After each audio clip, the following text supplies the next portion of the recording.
Hello everyone and welcome back. Now earlier we were on the universal codes.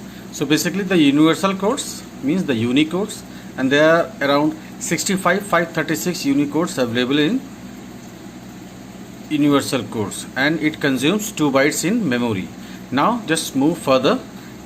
Now the next and the very important part is the tokens. So after covering this token, we will start the programming. So before that, just focus on tokens because these are the very important topic.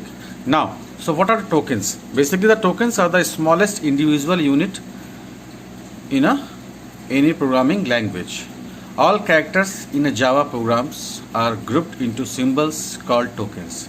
These are the smallest individual unit in a programs, that is known as tokens. Basically we can categorize tokens into 5 categories. The number 1 is the keywords. So what are keywords? Keywords are the reserved words which convey special meaning to the language compiler. These keywords, everybody knows about these keywords because these are the same in all the languages which you have done earlier, like C++ and basic also. So what are the keywords? For example, in C++, for declaring the integer variable you were using int. For using floating point variable you were using float as well as double, and for inputting values from the keyboard you were using cin and cout, hash, include, void, main. So all these things are the part of keywords. So what are keywords in short? Basically the keywords are the reserved words which convey special meaning to the particular language. So these are predefined, and in Java there are around 64 keywords available, right? So now the next one is the identifier. Basically what are identifier? This you have covered in class 7th also. So identifier are also known as the variables, and these are the named block of memory, and their values can be changed during the execution of the program. This is the basic meaning of identifier, or you can say the variable whose values can be changed during the execution of program. So now in all the languages, whether it is C++, Java or basic or any other language, so for programming, in a programming language we are supposed to declare the variables. So for declaring variable names, including the file name, including the class name in Java, so there are certain rules which we are supposed to follow. So what are those variables? So we will discuss those things under Java identifier naming conventions. So number 1, it may be of any length. The name of the variable can be of any length. Now the second is both uppercase and the lowercase can be used.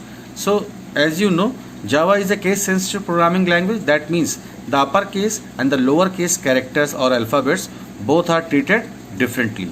Now the next one is cannot be a keyword. That means for declaring a variable name we cannot use any keywords which is predefined in a particular language. So that is why it cannot be a keyword. The next one is cannot start with digit or any special symbols except the underscore sign and the dollar sign. So basically no special symbol is allowed in a variable name except the 2 symbols, that is underscore and the dollar sign, because these two are treated as a character. That is why these two are allowed. None of the symbol allowed except the underscore and the dollar sign.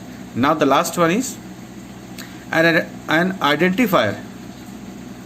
An identifier can consist of any combination of letters, digit and the underscore and the dollar sign. So in short, we can easily understand, we can give any identifier, we can use any identifier which is a combination of alphabet, digits or underscore or the dollar sign.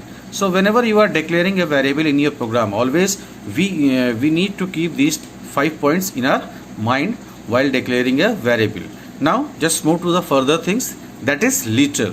So literal is also known as the constant, and this is the very important part here, and these are the fixed value that you can easily understand. The literals, or you can say the constant, these are the fixed values and their values cannot be changed during the execution of program. For understanding, we can easily understand. So in any type of variable, whenever you are declaring a variable, whether it is of integer type, whether it is of character type or floating point, whenever you are assigning something in a particular type of variable, that variable becomes that literal of the same type.